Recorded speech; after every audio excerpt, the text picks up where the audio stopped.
Hello, welcome back to Rudiano's open air office. A little different today. So, I was thinking of while driving up here is this saying that goes, the devil is in the details. I don't particularly like this saying. I prefer this version of the saying that goes a bit like, the truth is in the nuances. Now, it's counterintuitive because we think in absolutes. It's more comfortable to simplify things in terms of black, white, true, false, binary, 0, 1, and not gray areas and in the middle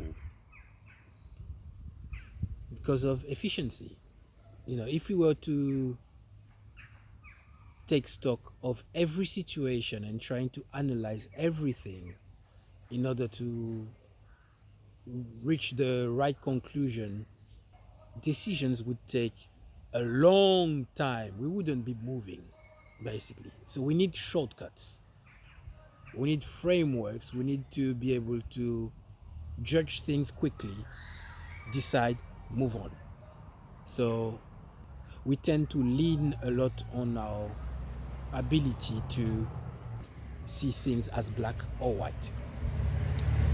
But sometimes it's good to reflect, redefine, and rise, and actually look at seemingly opposing thoughts and try and uncover the layers of truth that are within. I'll give you an example. I'll give you two examples. One that is less close to home for me, and then I'll tell you one that actually is very close to me. So the first one is, you probably heard me say that all sayings are not created equal, because there's contradicting sayings out there, and they're both equally sounding good, sounding logical.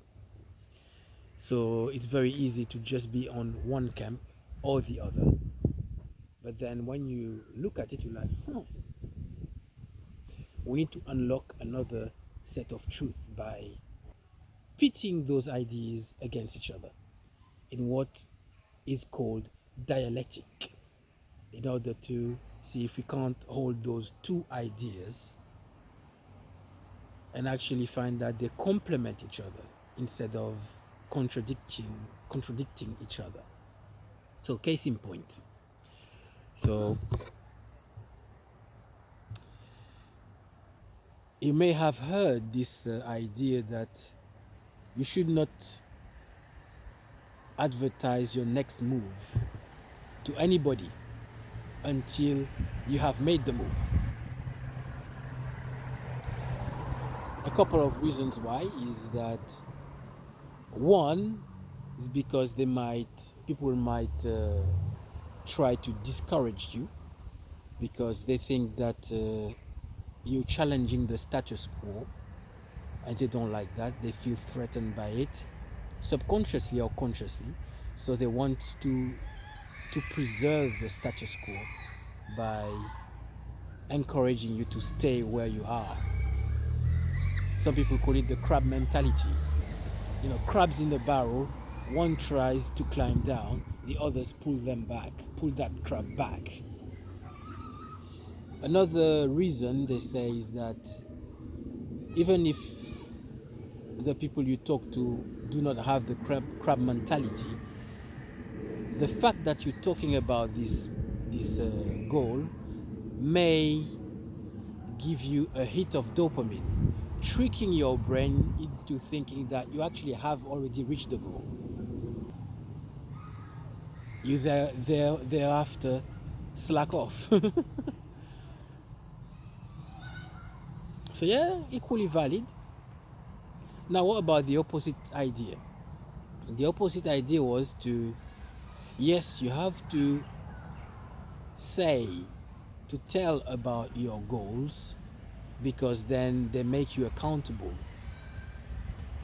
and therefore they provide you with an extra incentive to reach them because you're reporting on them. You've got people that are watching you, therefore, you don't want to let them down.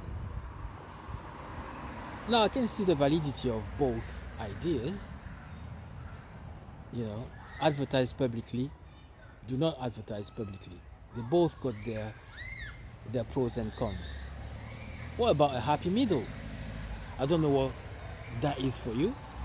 For me, with thought experiment, better yet, actual experimenting with both, I find that my happy middle is to talk about my goals to a select few that I know will not discourage me, that have the same values as me, and that will keep me accountable. That's hard to find, but that's the best way, in my opinion. See, both different ideas, but actually they complement each other. An example that is closer to home now. You see, I'm a Christian, and Christians believe that the world is in a mess. I mean, you don't need to be a Christian to see how that can be true. But then that means that we believe that the world is going to be soon taken over by God. It's going to be sorted out because there's so many problems, and mankind has proven that they haven't actually been able to sort it all out. At the same time, helping people with their difficulties with creativity, with their creative businesses, and making a living. So, is that contradictory? Some people might say it is. If you believe that the world is ending, why be part of the world and helping the world in any way, shape, or form other than take, telling them to sort themselves out and reconcile themselves with God? The way I see it, the final prayer that Jesus uh, had with his disciples is recorded in John 17, and in there he says that he's conquered the world, that his disciples are part of the world. He's saying to God, I do not request you to take them out of the world, but to protect them. So that tells me that just because we believe that the world is ending doesn't mean that we have to be isolated and operate in a corner of our world like other religious groups do and be completely off the grid.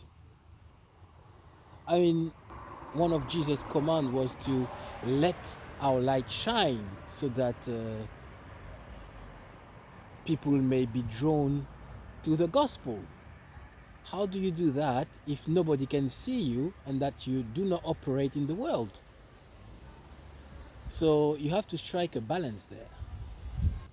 Just conduct yourself in a way that will attract people to the gospel as much as you can.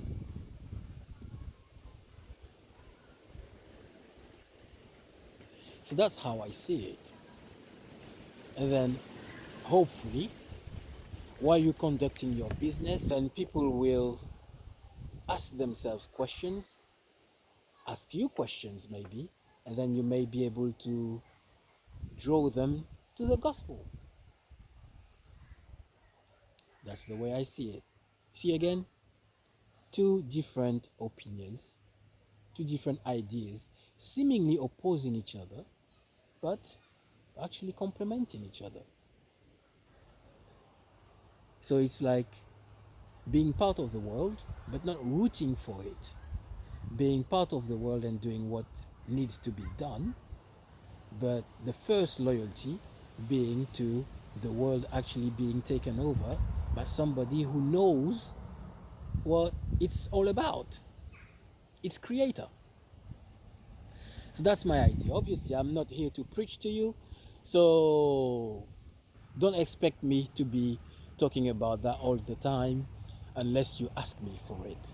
But that's my reflection for today. And I will now leave you with a few scenes of where I am. Reflect, redefine, rise. Ciao.